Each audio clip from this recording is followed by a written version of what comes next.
রাধে কৃষ্ণ বন্ধুরা, কেমন আছেন আপনারা? আশা করি সবাই ভালো আছেন। আজকে আবার একটা নতুন ভিডিও নিয়ে হাজির হয়ে গেছি। ভিডিওটি শেষ অবধি দেখার অনুরোধ রইল। আজকের গল্প রবীন্দ্রনাথ ঠাকুরের অপরিচিতা। গল্পটি 3টি পর্বে পাঠ করব। আজ প্রথম পর্ব। আজ আমার বয়স 27 মাত্র। এই জীবনটা না দৈর্ঘ্যের হিসাবে বড়, না গুণের হিসাবে, তবু ইহার একটু বিশেষ মূল্য আছে। ইহা সেই ফুলের মতো যাহার বুকের উপরে ভ্রমর আসিয়া বসিয়াছিল, এবং সেই পদক্ষেপের ইতিহাস তাহার জীবনের মাঝখানে ফলের মতো গুটি ধরিয়া উঠিয়াছে। সেই ইতিহাসটুকু আকারে ছোট, তাহাকে ছোট করিয়াই লিখিব। ছোটকে যাহারা সামান্য বলিয়া ভুল করেন না, তাহারা ইহার রস বুঝিবেন। কলেজে যতগুলো পরীক্ষা পাশ করিবার সব আমি চুকাইয়াছি। ছেলেবেলায় আমার সুন্দর চেহারা লইয়া পণ্ডিত মশাই আমাকে শিমুল ফুল ও মাকাল ফলের সহিত তুলনা করিয়া বিদ্রূপ করিবার সুযোগ পাইয়াছিলেন।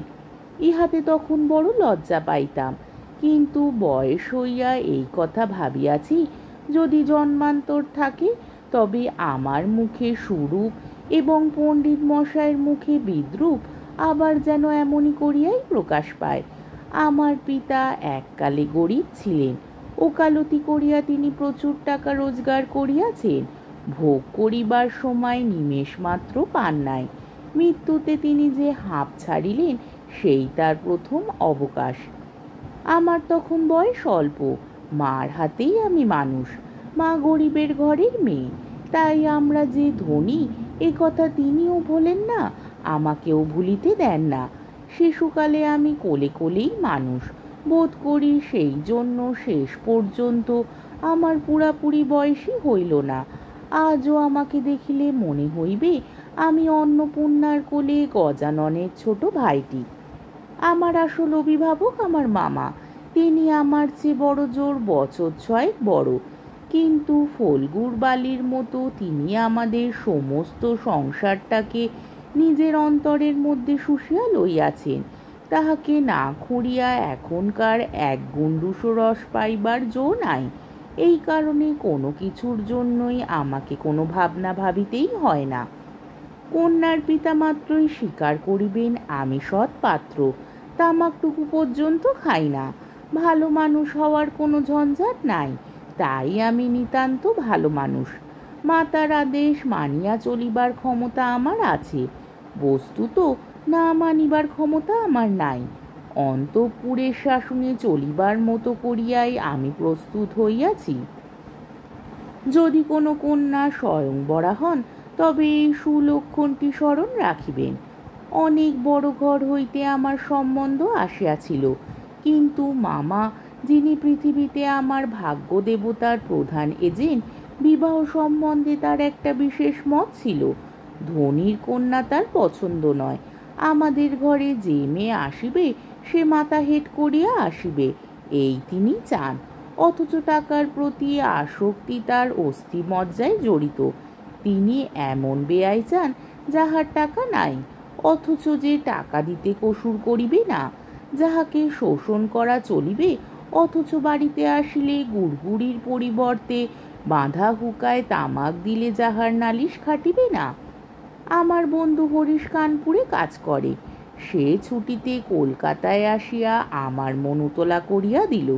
সে বলিল, ওহে, মেয়ে যদি বলো একটি খাসা মেয়ে আছে। কিছুদিন পূর্বেই MA পাশ করিয়াছি। সামনে যত দূর পর্যন্ত দৃষ্টি চলে ছুটি ধুধু করিতেছে। পরীক্ষা নাই, উমেদারি নাই, চাকরি নাই, নিজের বিষয় দেখিবার চিন্তাও নাই, শিক্ষাও নাই, ইচ্ছাও নাই। থাকিবার মধ্যেও ভিতরে আছেন মা এবং বাইরে আছেন মামা। এই অবকাশের মরুভূমির মধ্যে আমার হৃদয় তখন বিশ্বব্যাপী নারীরূপের মরীচিকা দেখিতেছিল। আকাশে তাহার দৃষ্টি, বাতাসে তাহার নিঃশ্বাস, তরু মর্মরে তাহার গোপন কথা। এমন সময় হরিশ আসিয়া বলিল, মেয়ে যদি বলো তবে। আমার শরীর মন বসন্ত বাতাসে বকুল বনে নবপল্লব রাশির মতো কাঁপিতে কাঁপিতে আলো ছায়া বুনিতে লাগিল। হরিশ মানুষটা ছিল রসিক, রস দিয়া বর্ণনা করিবার শক্তি তাহার ছিল, আর আমার মন ছিল তৃষ্ণার্ত। আমি হরিশকে বলিলাম, একবার মামার কাছে কথাটা পাড়িয়া দেখো। হরিশ আসর জমাইতে অদ্বিতীয়, তাই সর্বত্রই তাহার খাতির। মামাও তাহাকে পাইলে ছাড়িতে চান না। কথাটা তার বৈঠকে উঠিল। মেয়ের চেয়ে মেয়ের বাপের খবরটাই তাহার কাছে গুরুতর। বাপের অবস্থা তিনি যেমনটি চান তেমনটি। এককালে ইহাদের বংশে লক্ষ্মীর মঙ্গল ঘট ভরা ছিল, এখন তাহা শূন্য বলিলেই হয়, অথচ তলায় সামান্য কিছু বাকি আছে। দেশে বংশমর্যাদা রাখিয়া চলা সহজ নয় বলিয়া ইনি পশ্চিমে গিয়া বাস করিতেছেন। সেখানে গরিব গৃহস্থের মতোই থাকেন। একটি মেয়ে ছাড়া তার আর কেউ নাই। সুতরাং তাহারই পশ্চাতে লক্ষ্মীর ঘরটি একেবারে উপুর করিয়া দিতে দ্বিধা হইবে না। এসব ভালো কথা, কিন্তু মেয়ের বয়স যে 15, তাই শুনিয়া মামার বোন ভার হইল। বংশে তো কোনো দোষ নাই। না, দোষ নাই। বাপ কোথাও তার মেয়ের যোগ্য বর খুঁজিয়া পান না। একে তো বরের হাট মহার্ঘ, তাহার পরে ধনুক ভাঙা পণ। কাজেই বাপকে বলি সবুর করিতেছেন, কিন্তু মেয়ের বয়স সবুর করিতেছে না। যাই হোক, হরিশের বয়স রসনার গুণ আছে। মামার মন নরম হইল। বিবাহের ভূমিকা অংশটা নির্বিঘ্নে সমাধা হইয়া গেল। কলিকাতার বাইরে বাকি যে পৃথিবীটা আছে, সমস্তটাকেই মামা আন্দামান দ্বীপের অন্তর্গত বলিয়া জানেন। জীবনে একবার বিশেষ কাজে তিনি কোন্নগর পর্যন্ত গিয়াছিলেন। মামা যদি মনু হইতেন, তবে তিনি হাবড়ার পুল পার হওয়াটাকে তাহার সঙ্গীতায় একেবারে নিষেধ করিয়া দিতেন। মনের মধ্যে ইচ্ছা ছিল নিজের চোখে মেয়ে দেখিয়া আসিব। সাহস করিয়া প্রস্তাব করিতে পারিলাম না। কন্যাকে আশীর্বাদ করিবার জন্য যাহাকে পাঠানো হইল, সে আমাদের বিনু দাদা, আমার পিস্তুত ভাই। তাহার মত, রুচি এবং দক্ষতার পরে আমি 16 আনা নির্ভর করিতে পারি। বিনুদা ফিরিয়া আসিয়া বলিলেন, মন্দ নয় হে, খাঁটি সোনা বটে। বিনু দাদার ভাষাটা অত্যন্ত আঁট। যেখানে আমরা বলি চমৎকার, সেখানে তিনি বলেন চলনসই। অতএব বুঝিলাম আমার ভাগ্যে প্রজাপতির সঙ্গে পঞ্চস্বরের কোনো বিরোধ নাই। বলা বাহুল্য, বিবাহ উপলক্ষে কন্যা পক্ষকেই কলিকাতায় আসিতে হইল। কন্যার পিতা শম্ভুনাথ বাবু হরিশকে কত বিশ্বাস করেন, তাহার প্রমাণ এই যে বিবাহের 3 দিন পূর্বে তিনি আমাকে প্রথম চক্ষে দেখেন এবং আশীর্বাদ করিয়া যান। বয়স তার 40-এর কিছু এপারে বা ওপারে, চুল কাঁচা, গোপে পাক ধরিতে আরম্ভ করিয়াছে মাত্র। সুপুরুষ বটে। ভিড়ের মধ্যে দেখিলে সকলের আগে তার উপরে চোখ পড়িবার মতো চেহারা। আশা করি আমাকে দেখিয়া তিনি খুশি হইয়াছিলেন। বোঝা শক্ত, কেননা তিনি বড়ই চুপচাপ। যে দুটি একটি কথা বলেন, যেন তাহাতে পুরা জোর দিয়া বলেন না। মামার মুখ তখন অনর্গল ছুটিতেছিল। ধনে মানে আমাদের স্থান যে শহরে কারুর চেয়ে কম নয়, সেইটিকেই তিনি নানা প্রসঙ্গে প্রচার করিতেছিলেন। শম্ভুনাথ বাবু এই কথায় একেবারে যোগই দিলেন না। কোনো ফাঁকে একটা হু বা হ্যাঁ কিছুই শোনা গেল না। আমি হইলে দমিয়া যাইতাম, কিন্তু মামাকে দমানো শক্ত। তিনি শম্ভুনাথ বাবুর চুপচাপ ভাব দেখিয়া ভাবিলেন, লোকটা নিতান্ত নির্জীব, একেবারে কোনো তেজ নেই। বেয়াই সম্প্রদায়ের আর যাই থাক, তেজ টাকাটা দোষের। অতএব মামা মনে মনে খুশি হইলেন।